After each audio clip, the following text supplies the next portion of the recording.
Roberto Rossellini, Living Without a Script. So I was informed that the filmmakers are actually here with us online, but I have absolutely no idea how that works. So I'm looking at the tech people and hoping that they have an answer for me.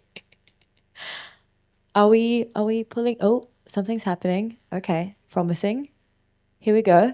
Well, in the meantime, maybe I can ask to the stage the one person who is here in the cinema, Margherita Moro. She was the scientific consultant and an absolute expert on Rossellini and his archive. Oh, ciao! Ciao! Ciao. Scusate, non sapevo dove guardare. Ciao, benvenuti. Can I have a big round of applause, please? Ilaria della... E Andrea? Andrea, niente. Let's connected from another place. Probably it's impossible to get the two connections at the same time. Well, it's nice to meet you virtually, Ilaria. We haven't met before. Ciao, Raffaele. We met last week. And can you see her? I don't know where you can see, to be honest. Can you see Margherita? Yes. Margherita! Should we just get started and Andrea comes a little later? No, I'm here. Ah, you're here. Okay. Well, technology is my absolute strong suit, as you can tell. Hello. Okay, so I think we can start, right? Is everything good? Cool. Maybe we start off. First of all, thank you again for being at this festival with this beautiful film, and congratulations for the Davide. Well done. I want to maybe start off with a question, since we also have Margherita here. Can you tell us a little on how and when you decided to make this film, particularly about the last few years, or like last 2 decades of Rossellini's life? Okay. A few years ago, we did another film called The Rossellinis, which was on the Rossellini family. It was a kind of psychotherapy of the Rossellini family made by the grandson of Roberto Rossellini. On that occasion, we came across a huge amount of archive material, most of it never seen before. And so we discovered that this last part of the life of Roberto Rossellini, actually the last 20 years of Roberto Rossellini, were extremely interesting and were almost unknown, because this is the period where Roberto Rossellini is fed up with cinema, with traditional cinema. He's in the middle of a big crisis because the film he was doing was not accepted by the critics and the public. We are talking of the films made with Ingrid Bergman, which today are considered masterpieces, but at that time were not accepted. So he, in the middle of the crisis, he put 100 kilo spaghetti in luggage with a wheel and leave to India. This is where starts the last part of Roberto Rossellini, the less known, according to us, the most interesting to understand who Roberto Rossellini really was. But I want to add an information, because I'm a film editor. In this film, I'm one of the 3 directors, but I'm a film editor. And during the editing of the Rossellini's, the first film, I was fascinated by the enormous archive we discovered. And so we decided to think about a new film using only archive.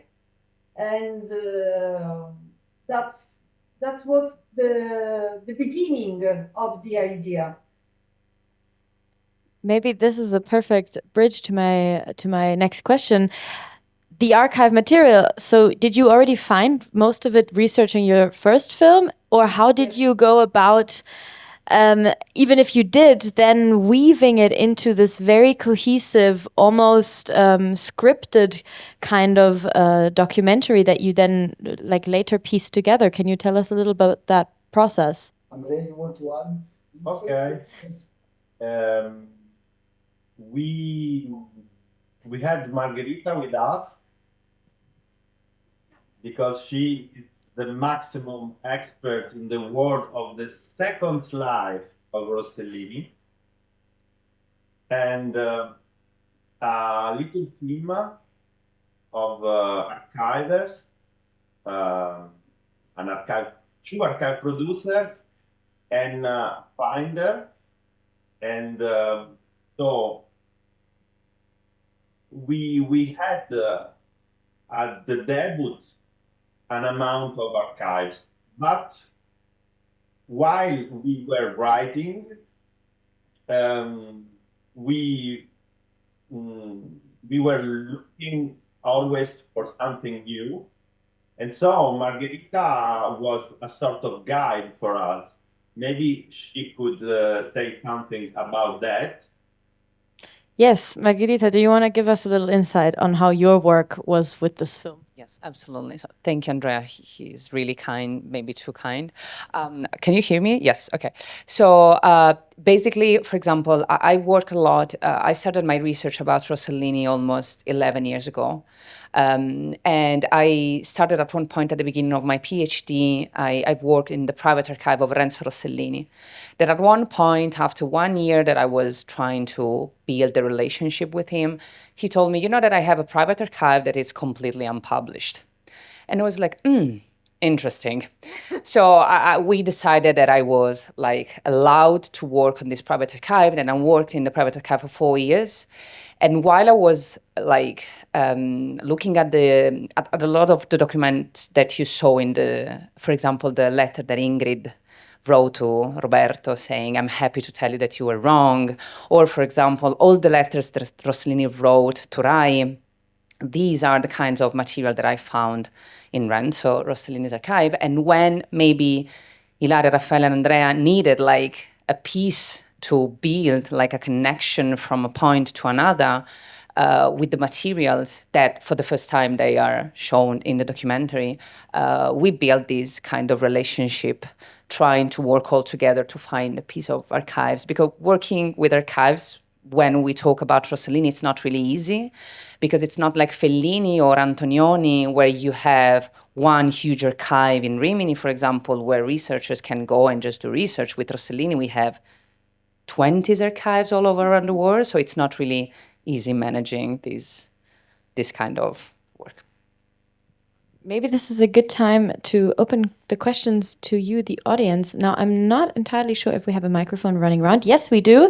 So if there's a question, please just raise your hand and someone will come with a microphone. Any questions?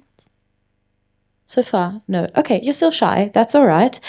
Then I'll just keep going with the questions. I already mentioned that what I found truly, truly fascinating, beautiful about your film was how you wove these archive materials into such a cohesive story. And my question would be how that worked for you. So did you have the archive before and then you wrote the script on top? Or did you write the script and then you were like, we need, I don't know, this and this scene? Can you tell us a little about that process? Okay. Yes, we had an idea of the story, which came of watching the first archive we had, one which was coming from the previous of the research of the previous film.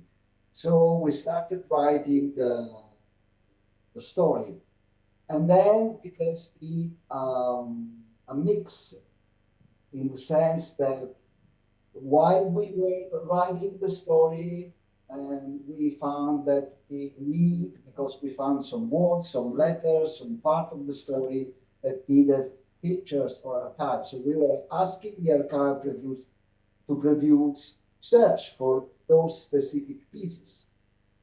But then sometimes the archive producer, they find interesting materials, or Margherita in the meantime was proposing. So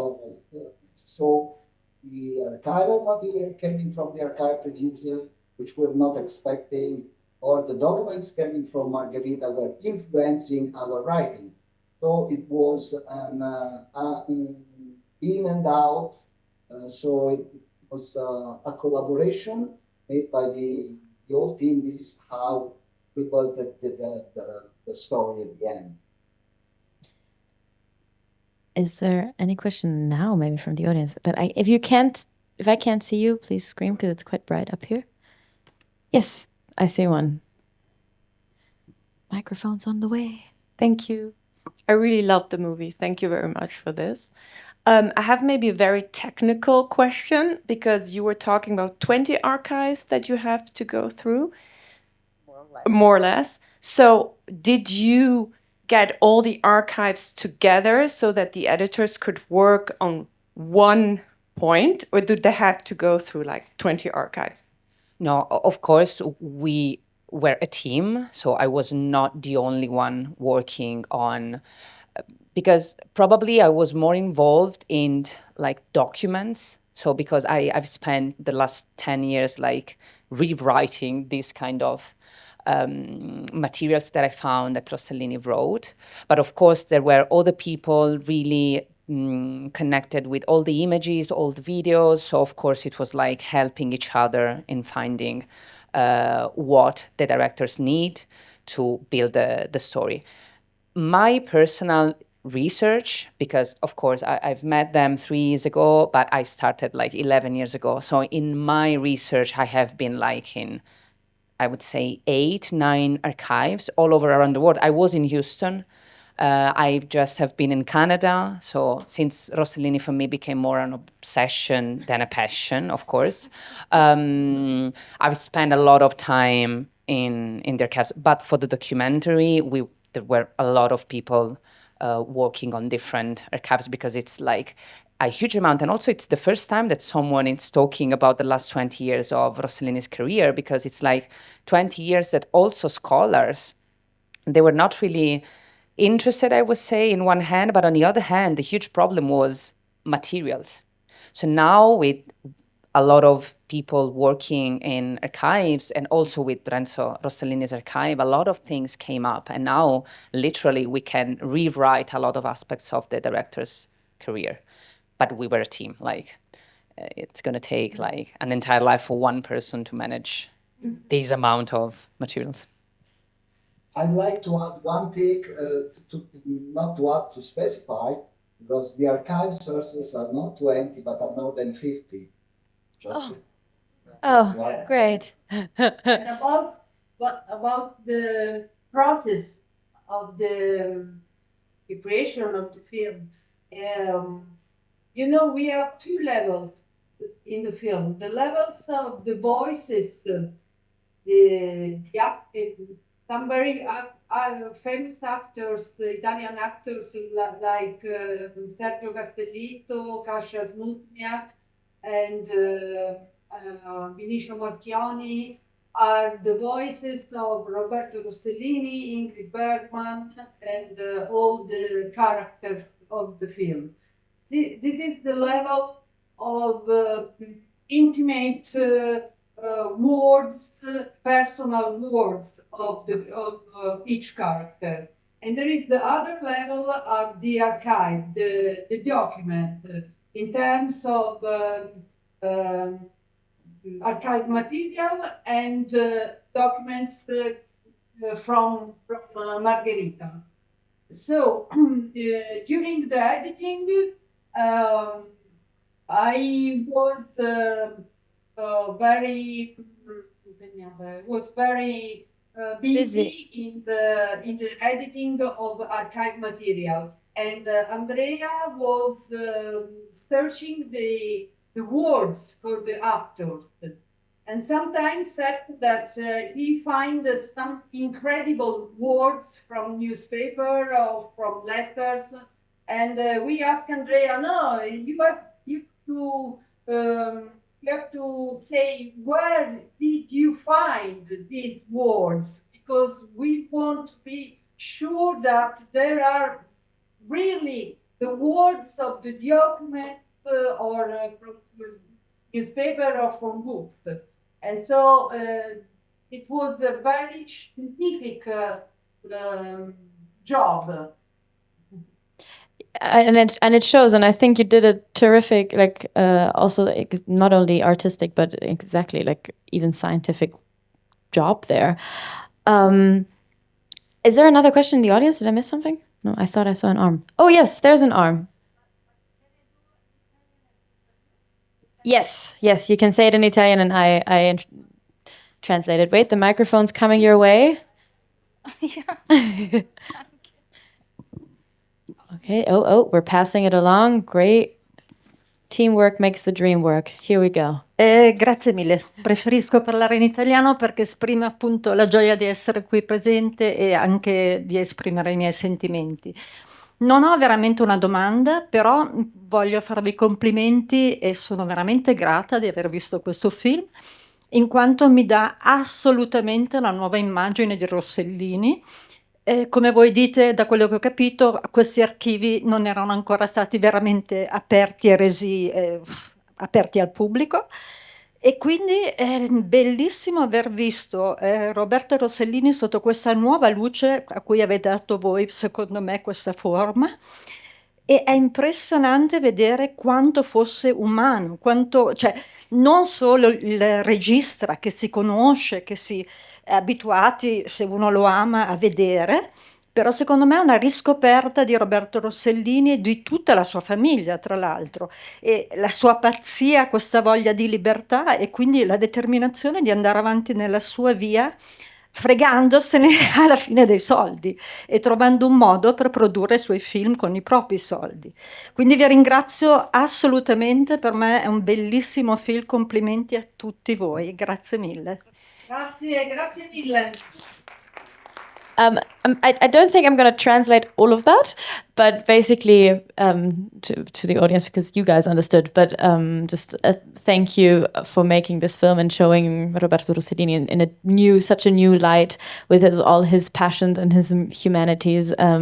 And yeah, just a big compliment. Also showing him in a light of familiar context. And I can just agree with everything you just said.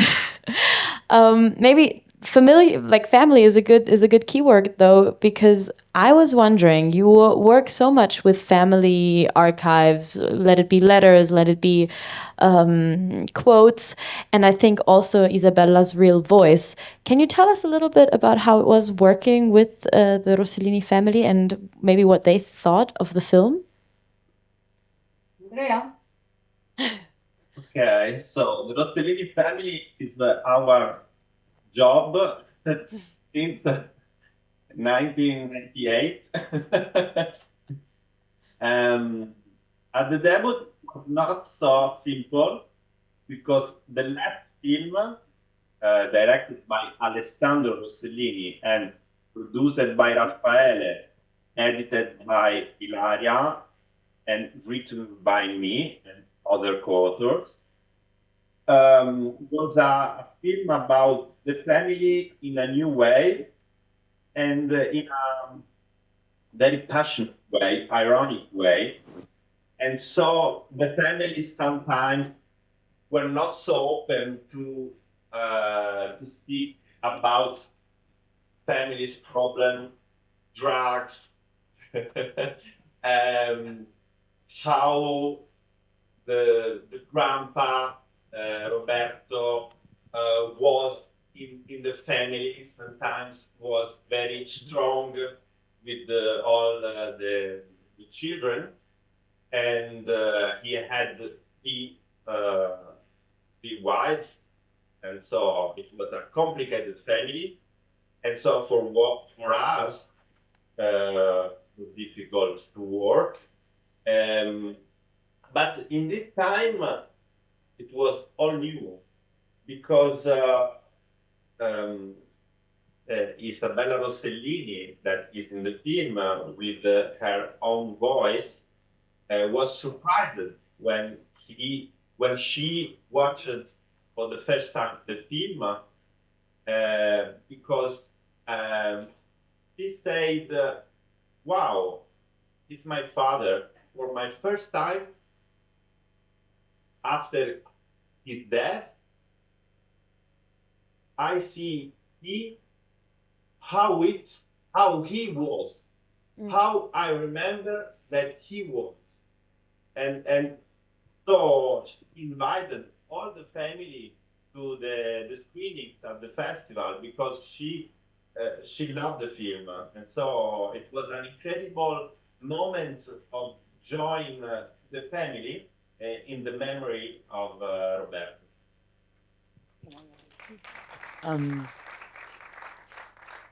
During the Rome Film Festival, I have this image in my memory where Isabella, at one point, I was seated close to Ilaria, and at one point, at the end, Isabella started crying, and she took Ilaria's hand, saying, "Thank you so much," because, as Andrea said, for the first time, I saw my dad, and it was quite. I think that's probably the biggest compliment you can get for this film, I suppose. And I can only give it forward. I thought it was a beautiful film. I'm very sure the audience felt the same way. Unfortunately, we have to wrap this up, but thank you so much for being here. Thank you for taking the time to speak with us online as well and in person last week. One more time, auguri for this amazing film and for the award, and hopefully see you very soon. Ramo, a big round of applause, please.